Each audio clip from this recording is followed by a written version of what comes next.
So, follow-up. Yes. Yes, I can weld chrome vanadium steel to mild steel.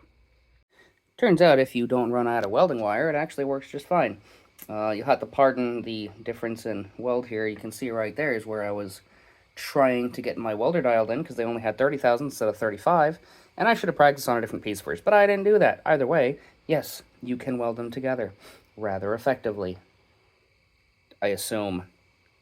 I don't know, we'll find out.